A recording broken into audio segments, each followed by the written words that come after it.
Allez, le Sti avec une belle passe pour Privet. Privet qui va affronter seul le gardien Privet. Et il y aura 2 minutes. Y aura-t-il même pénalty? Ça revient, attention, grosse occasion juste devant les chauffefonniers. Oui, pénalty. Ça sera Schwery qui va s'élancer pour essayer de battre pour une première fois Mika Schmel dans cet acte 3.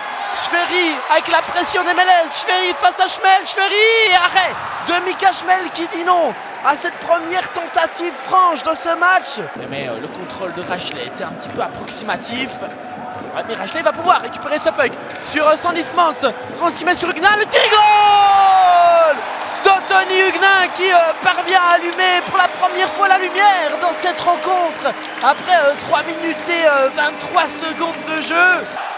On vous laisse profiter de l'ambiance. Très bon décalage de Sandy Smans. Huguenin ne se fait pas prier pour frapper sur les buts d'un Michael Schmel bien masqué par les joueurs de l'attaque et notamment ce passage de son propre défenseur. Malheureusement, vous le voyez sur le ralenti. On voit un Sheila Chaux-de-Fonds dont on pourrait reprocher le manque d'agressivité, le manque d'impact, le manque de vitesse. Ce soir, en ces 10 premières minutes, il y en a énormément.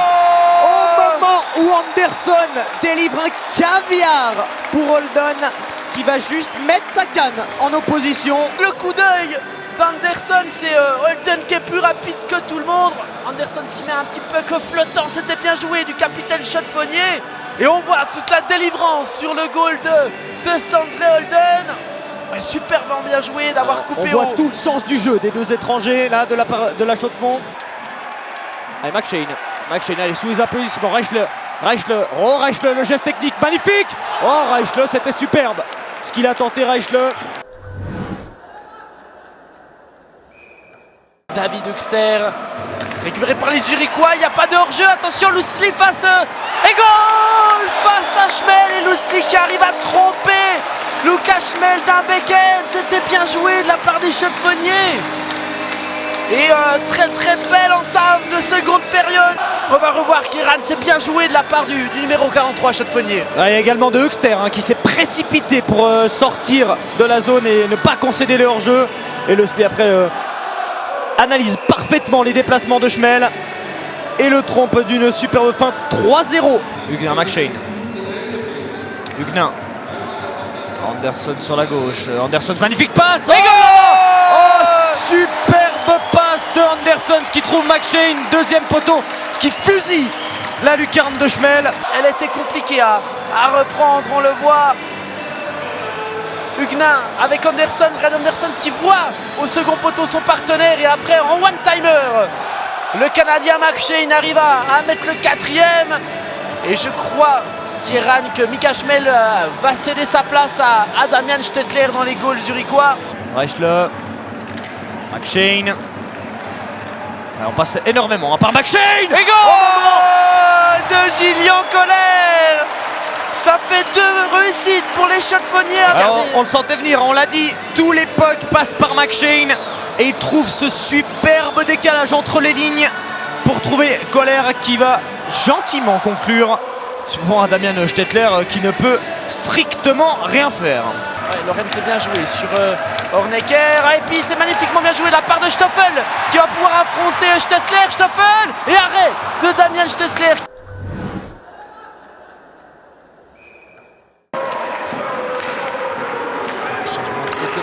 C'est bien joué. Jacquet qui n'a pas voulu tirer, il aurait presque pu. Loosely, goal de Yannick Loosely pour son doublé. Suite à cette magnifique passe d'Arnaud Jacquet qui a vu Loosely être démarqué d'un magnifique backhand en pivot. Ouais, quel jeu de corps de la part de Loosely qui fait une magnifique rotation là pour se permettre de s'emmener le puck. Il contrôle bien et après, c'est tout simplement super ce que réalise Yannick Loosely. Là, regardez, il se fait une rotation, il contrôle magnifiquement, il se met sur ses appuis d'un back-end. Il vient tromper Damian Stettler. Oui, Jacquet il n'est pas attaqué, il va faire tout seul. McShane maintenant sur Huguenin. Huguenin qui a tenté un tir qui est dévié, ça revient sur McShane pour son doublé. Le Canadien qui avait une cage vide et qui arrive à enfoncer le clou une nouvelle fois. Ouais, ce but montre bien les lacunes du HC Winterthur ce soir. Et il se détend, mais malheureusement personne ne suit. C'est Muller qui est en retard sur McShane, qui a vraiment cru lui. Petite erreur peut-être avec la mitaine également, il aurait dû la bloquer Stettler dans un second temps, mais bon réflexe de base. Et après, Muller est trop loin, McShane en profite, ça fait 7-0. Fort checking là sur Arnaud Jacquet, c'est tellement bien sorti avec Holden. Anderson avec... Oh là là, c'était bien joué là. C'était le numéro 86 en l'occurrence, Kai Schwery. Lorenz, il a du champ devant lui, Lorenz, il a tenté de changer de direction. Et là, il y a un 2 contre 1 pour les Chaux-de-Fonniers avec Colère, avec Huguenin et goal des Chaux-de-Fonniers, le doublé de Tony Huguenin sur cette magnifique passe de Julien Colère. Ça fait 8 pour des Chaux-de-Fonniers qui ne sont pas encore rassasiés, qui en veulent toujours plus. Celui de Loosely, celui de McShane et maintenant celui d'Anthony Huguenin qui profite tout de même du bon travail de Julien Colère qui arrive à mettre cette petite passe du back-end. Il a attendu le bon moment, Julien Colère, il a attendu la glissade du Gazzi. 8-0 à 3 minutes et 8 secondes de la fin de cette rencontre. Colère qui arrive à mettre sur Huguenin. Huguenin qui va décaler Mattewa. Rachley et Huguenin qui était là pour chercher son triplé. Il ne parviendra pas. Et délivrance ici au Mélèze. 8-0 pour des Chaux-de-Fonniers plus que convaincants.